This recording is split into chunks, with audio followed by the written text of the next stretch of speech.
Policeman shot dead in Westmoreland. Hi again and welcome. This is Links 007 TV News Report, and we'll be right back with the full details to come. Welcome to Links 007 TV News Report, providing you with the best in local and international news updates. This is a place where you can get the most reliable and informative news information. Links 007 TV News Report. Welcome back and thanks for joining us. This is Links 007 TV News Report. A policeman has been shot and killed in Westmoreland. The policeman, reportedly a constable, was assigned to the Little London police station. It is understood that he was killed at a bar in Chantilly in the parish. The police did not disclose his identity but confirmed that he was killed around 8:50 p.m. on Good Friday. More details will come in a later newscast. Continuing the news. Good Friday shootout on Red Hills Road lead to the seizure of a firearm. A firearm and 4 rounds of ammunition were seized during a targeted police raid along Red Hills Road in St. Andrew on Friday, April 15, 2022. It is reported that at around 5:30 a.m., law enforcement officers were in search of a man who is wanted for various crimes committed in the area. Upon entering a room or for premises, 2 men reportedly opened fire at the police, who took evasive action and returned the fire. After the shooting subsided, a man was found with a high-point .40 Smith & Wesson pistol along with 40 rounds of ammunition. The man was taken into custody. His identity is being withheld pending further investigation by the police. Continuing the news. 2 young girls from separate homes gone missing in Santa Cruz at the same time. Based on reports from the Police Corporate Communications Unit, the CCU, 2 young girls went missing from their home in separate incident in Santa Cruz, St. Elizabeth on Wednesday night, April 13. As a result, a high alert has been activated for 11-year-old Rihanna Bennett of Burnt Ground, Foster Park, Santa Cruz, and another alert has been activated for a 15-year-old who goes by the name Monique Colloon of Retirement Road, Santa Cruz, St. Elizabeth. Both girls were reportedly last seen around 9 p.m. on Wednesday. Rihanna is of dark complexion, slim built, and about 127 centimeters or 4 feet 2 inches tall, while Monique is brown in complexion, silk built, and about 160 centimeters or 5 feet 3 inches tall. Reports from the Santa Cruz police are that Rihanna was last seen in Santa Cruz town dressed in a pink jumper suit. All efforts to locate her since has been unsuccessful. Likewise, the Santa Cruz police reported that Monique was last seen in Santa Cruz town just in a white blouse. All efforts to contact her since has been unsuccessful.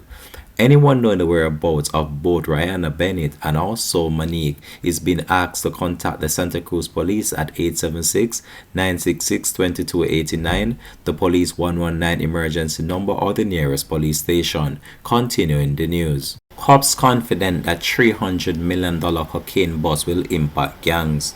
The Jamaica Constabulary Force is confident that a $300 million cocaine bust on Monday and the seizure of 115 pounds of compressed ganja on Saturday will have a major impact and dent the operation of the island's criminal underworld. According to head of the Corporate Communications Unit, the CCU of the Jamaica Constabulary Force, JCF, Senior Superintendent of Police Ms. Stephanie Lindsay said that the 2 drug busts are part of the police security force's effort in order to stifle the funding for gangs on the island. We will see how this can impact the criminal network. We have commended the Marine Division of the JDF Coast Guard. This is the second major drug bust in 3 days. Just Saturday they found 700 pounds of compressed ganja, and today they are finding this.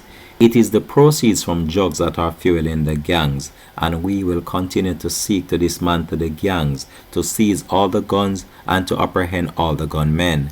Then we believe that those operations and the impact that they will have will ultimately allow us to take away the proceeds that they are using to fund their illegal activities, the senior superintendent said. On Monday, the security forces said that they found an estimated $300 million worth of cocaine. Reports from the police are that on April the 6th, 3 men were on board a vessel reportedly experiencing mechanical difficulties at sea and requested assistance from the Jamaica Constabulary Force, JDF, to return to land. The three reportedly said that they were fishing and the Coast Guard towed the boat to a shore from the Pressure Piece Bank where the jugs were found. SSP Lindsay said that upon investigation, it was discovered that the vessel did not have the proper documentation needed by the Fisheries Department. The Marine Division of the Jamaica Constabulary Force were alerted, and the 3 men were charged for breaches of the Fisheries Act. The men were bailed and scheduled to appear in the St. Andrew Parish Court on May the 11th. According to Ms. Stephanie Lindsay, the Marine Police suspicious or aroused when they discovered 29 to 40-gallon containers with a liquid substance on board the vessel. The liquid substance has since been sent for the forensic laboratory for testing, which is still outstanding. On Monday, the Marine Police continued their investigation on the vessel and found suspicious features which led to the dismantling of the watercraft, at which time they discovered a total of 141 packages of cocaine weighing 2 kilograms each in a discrete compartment on that vessel. The operation has since taken over by the Narcotics Division of the Jamaica Constabulary Force. We'll continue to track this story and provide more information to come on this. Continuing the news. Percival James Patterson, former Prime Minister of Jamaica, retires from the Queen Privy Council. Former Jamaican Prime Minister, the Most Right Honorable P.J. Patterson, has retired as a member of the Elizabeth Queen Privy Council. In a release on Thursday, Patterson, Jamaica's longest-serving Prime Minister, said that I wish to publicly announce my retirement as a member of Her Majesty, the Privy Council. In a letter dated March 30, 2022, I advise the clerk of the Privy Council that there now exists in Jamaica a national consensus that we should effect during our own Diamond Jubilee of Independence the process of appointing a citizen of our own country as head of state. In view of my strong support for the significant change and my determination to the end, I regard it as prudent and timely to retire from the Privy Council with immediate effect. The reply of April the 14, 2022 from the Privy Council office confirmed an acceptance of my request to be removed from the list of members of Her Majesty, the Most Honorable Privy Council. The release from Mr. Patterson was accompanied by copies of both his letter to the Privy Council office and the response he got from the office. Continuing the news. COVID travel pre-testing mass mandate expired yesterday, April the 15th. The Office of the Prime Minister has announced that the COVID-19 pre-testing requirement for entry into the country has expired as of yesterday, April the 15th, 2022. Similar to the rule for persons to wear masks in enclosed space to which the public has access has also expired as of Friday, April the 15th, 2022. Travelers are currently required to present a negative test 3 days before arrival. The Ministry of Health and Wellness is advising that all measures under the Public Health Enforcement Coronavirus COVID-19 Order 2022 remain unchanged at this time. These include a person who tests positive for COVID-19 to isolate until they have recovered. Directions related to the conduct of COVID-19 testing and the handling of samples are reported by private laboratories.